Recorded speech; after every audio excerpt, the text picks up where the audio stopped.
मैं घर की नई बहू थी और एक प्राइवेट बैंक में एक अच्छे ओहदे पर काम करती थी। मेरी सास को गुजरे हुए 1 साल हो चुका था। घर में मेरे ससुर और पति के अलावा कोई और नहीं था।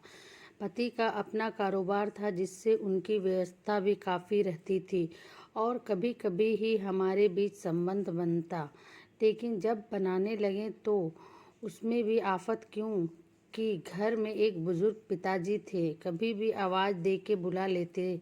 हर सुबह जब मैं जल्दी जल्दी घर का काम निपटाकर ऑफिस के लिए निकलती की तैयारी करती, ठीक उसी वक्त मेरे ससुर मुझे आवाज़ देकर कहते, बहू मेरा चश्मा साफ कर मुझे देती जा। यह रोज का सिलसिला था। ऑफिस की देरी और काम के दबाव की वजह से कभी कभी मैं मन ही मन झल्ला जाती थी, लेकिन फिर भी अपने ससुर को कुछ कह नहीं पाती। एक दिन मैंने इस बारे में अपने पति से बात की। उन्हें भी यह जानकर हैरानी हुई, लेकिन उन्होंने पिता से कुछ नहीं कहा। उन्होंने मुझे सलाह दी कि सुबह उठते ही पिताजी का चश्मा साफ करके उनके कमरे में रख दिया करो, ताकि ऑफिस जाते समय कोई परेशानी ना हो।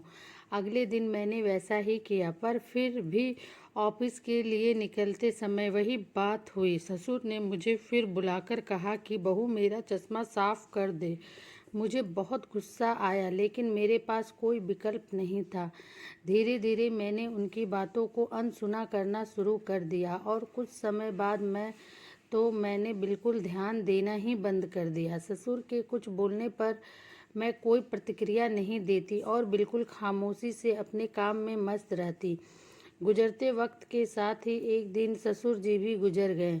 समय का पहिया कहाँ रुकने वाला था, वो घूमता रहा। छुट्टी का एक दिन था। अचानक मेरे मन में घर की सफाई का ख्याल आया। मैं अपने घर की सफाई में जुट गई। तभी सफाई के दौरान मृत ससुर की डायरी मेरे हाथ लग गई। मैंने जब अपने ससुर की डायरी को पलटना शुरू किया तो उसके एक पन्ने पर लिखा था, दिनांक 26/10/2019। मेरी प्यारी बहू, आज के इस भाग दौड़ और बेहद तनाव व संघर्ष भरी जिंदगी में घर से निकलते समय बच्चे अक्सर बड़ों का आशीर्वाद लेना भूल जाते हैं, जबकि बुजुर्गों का यही आशीर्वाद मुश्किल समय में उनके लिए ढाल का काम करता है।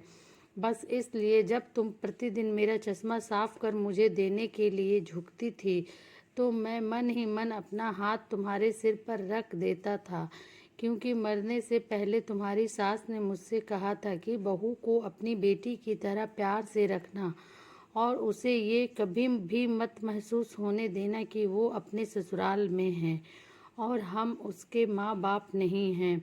उसकी छोटी मोटी गलतियों को उसकी नादानी समझकर माफ़ कर देना। वैसे मैं रहूं या ना रहूं, मेरा आशीष सदा तुम्हारे साथ है बेटा।